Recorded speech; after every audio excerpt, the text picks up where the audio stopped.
हर महिला के लिए उसकी प्रेगनेंसी लाइफ के कुछ खास पलों में से होती है और ये खास पल हर एक स्त्री बहुत ही खुशी से एन्जॉयमेंट के साथ बिताना चाहती है, हर पल को जीना चाहती है और इसके लिए अपने आने वाले बच्चे के लिए वो बहुत सारे सपने भी देखती है। इन सब के बीच खुद में पल रहे बच्चे को लेकर जितनी एक्साइटमेंट रहती है उतना ही डर भी रहता है उसे खो देने का। ऐसे में कोई भी नासमझी आपकी सारी खुशियों को तबाह भी कर सकती है। इन सब जिम्मेदारियों के बीच जो प्रेग्नेंट मदर्स है वो ऑफिस जाती है तो उनके लिए एक और चुनौती खड़ी हो जाती है कि इस समय क्या करना चाहिए, क्या नहीं करना चाहिए।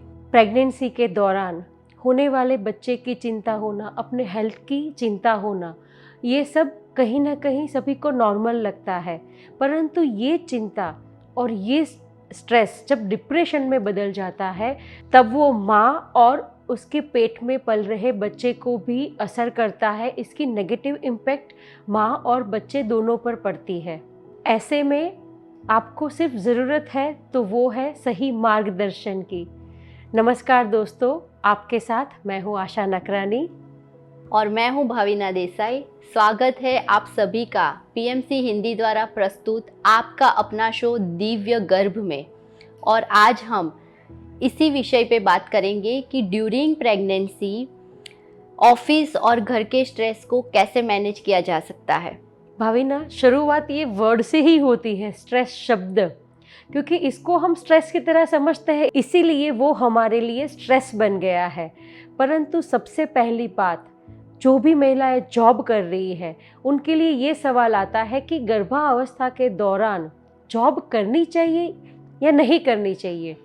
तो दोस्तों, अगर आपकी प्रेगनेंसी एकदम नॉर्मल है, आप अपने आप में फिट महसूस कर रहे हैं, हेल्दी महसूस कर रहे हैं, आपको कोई भी ऐसी दिक्कत नहीं लग रही है, तो आप ज़रूर से अपनी जॉब को कंटिन्यू कर सकते हैं।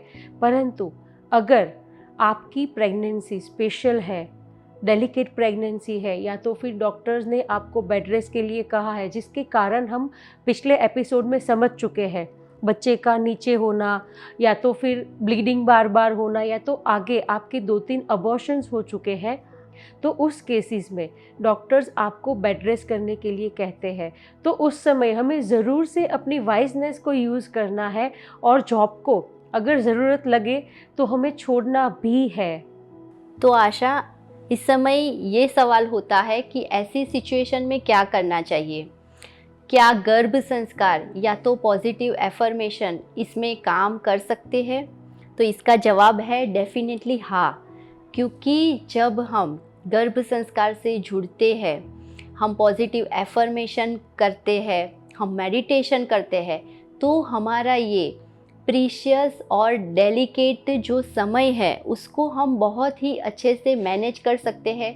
हमारी प्रेगनेंसी को सुखद और स्वास्थ्यवर्धक बना सकते हैं और इसका गहरा असर हमारे शरीर और मन पर भी होता है, यानी कि माँ के साथ साथ बच्चे के भी शारीरिक और मानसिक लेवल पे इन सभी बातों का बहुत ही गहरा प्रभाव पड़ता है।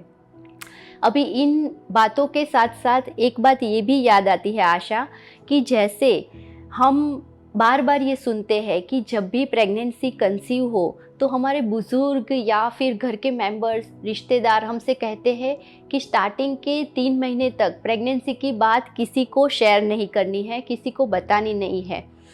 तो जो महिलाएं जॉब कर रही है या तो ऑफिस में काम कर रही है, उन लोगों को ये सवाल होता है कि क्या ऐसा करना चाहिए।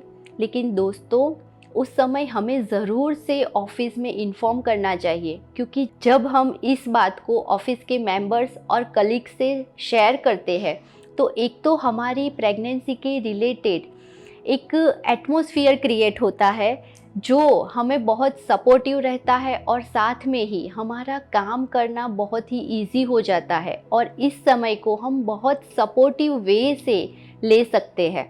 और जैसे अगर हम अपने कलीग्स को या ऑफिस में स्टाफ को या तो अपने बॉस को ये बातें बताते हैं, अपनी प्रेगनेंसी के बारे में बता रहे हैं, तो फ्रेंडली एटमॉस्फेयर भी बनता है और एक लाइव एटमॉस्फेयर भी रहता है, जिसके चलते हमें काम का स्ट्रेस भी कम हो जाता है। और तो और हमारे कोलीग्स और हमारे जो भी आसपास लोग रहते हैं वो हमें हमारे काम में कभी कभी ज़रूरत लगने पे मदद भी कर सकते हैं।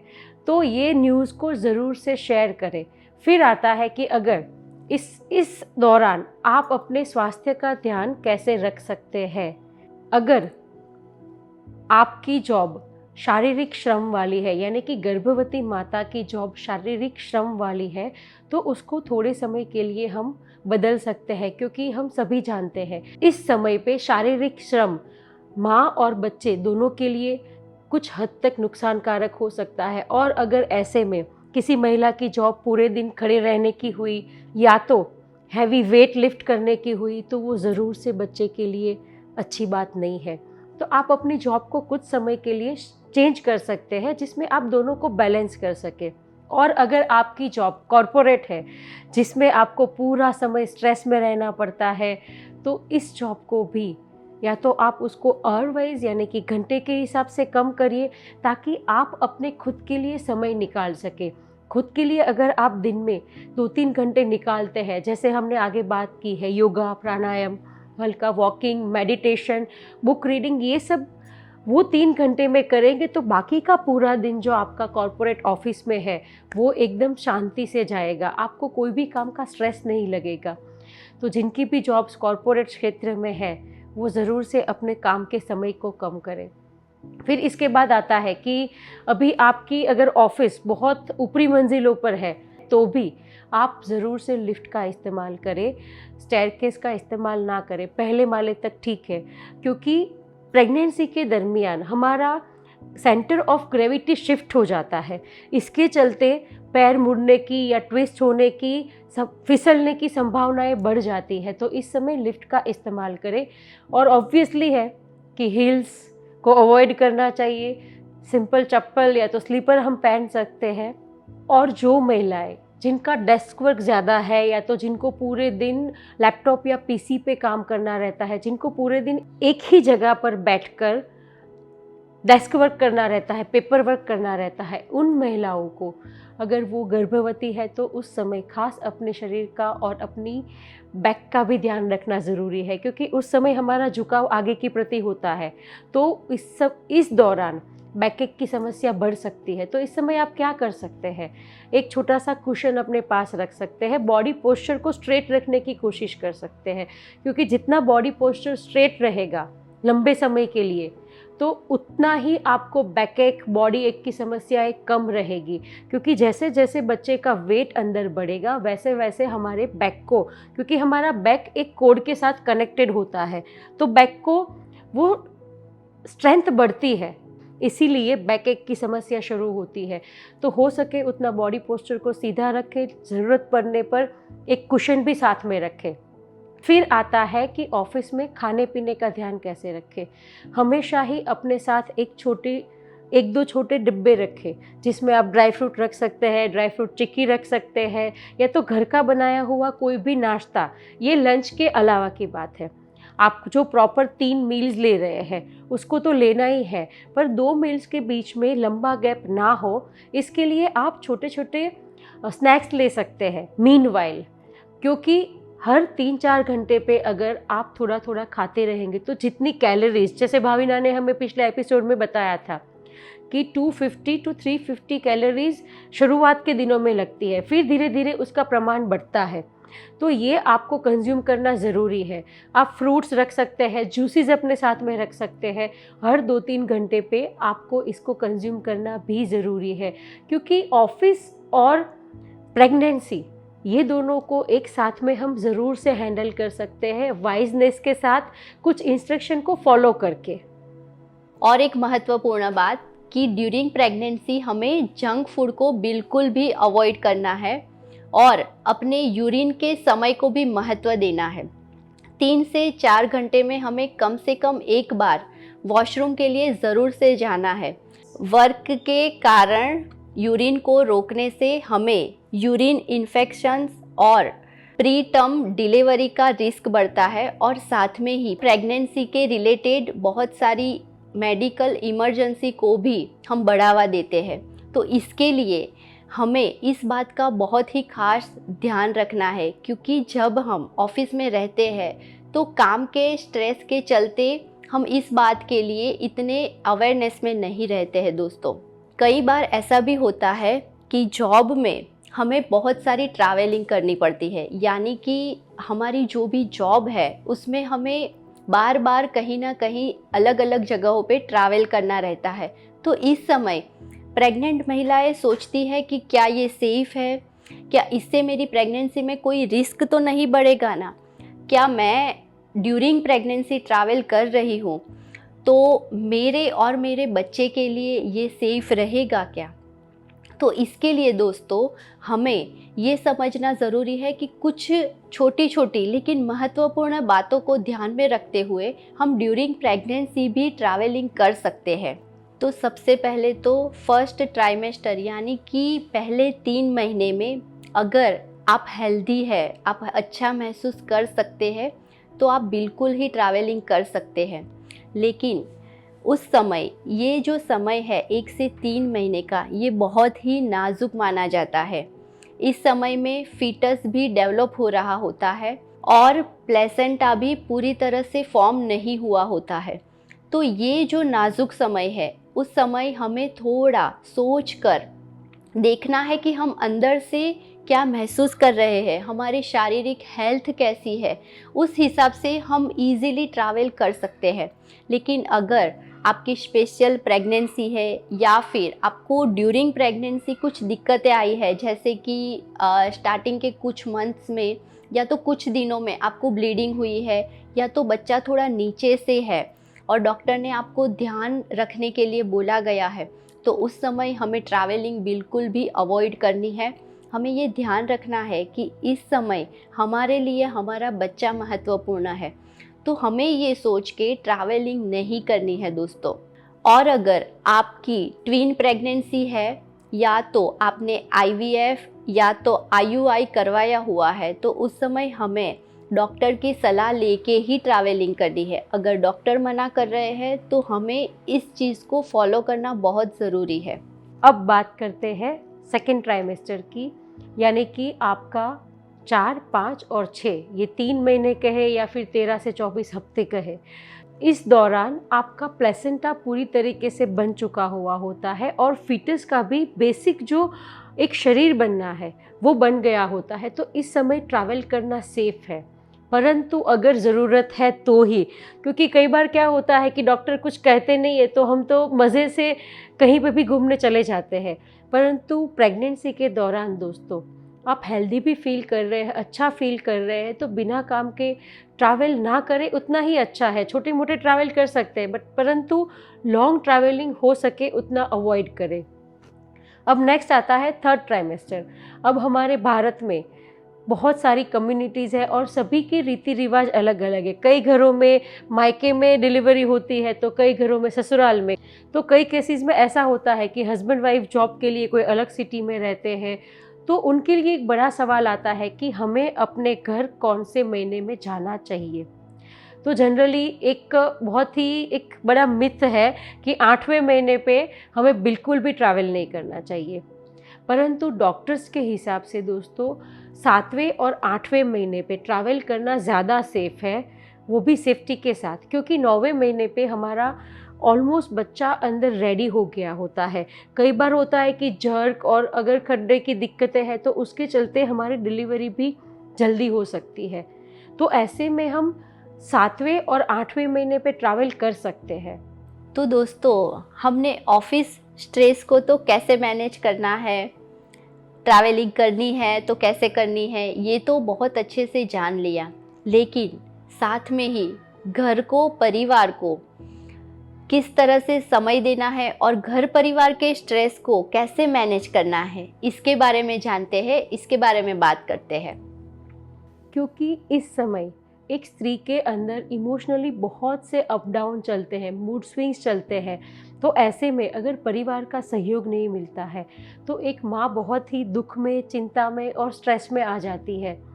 तो इस समय अपने आप को कैसे बैलेंस करें, क्योंकि आपके अंदर एक शिशु पल रहा है। आप ऐसे भी कह सकते हैं कि आप एक जान दो शरीर है, या तो फिर दो शरीर एक जान है, दो आत्माएं हैं। तो आपके साथ में आप एक एक्स्ट्रा पर्सन को कैरी कर रहे हैं, तो आपकी खुद के लव की तो ज़रूरत होती है। इसीलिए हम मैक्सिमम मदर्स के मुंह से सुनते हैं कि प्रेगनेंसी में भी उन्होंने मेरा ध्यान नहीं रखा था।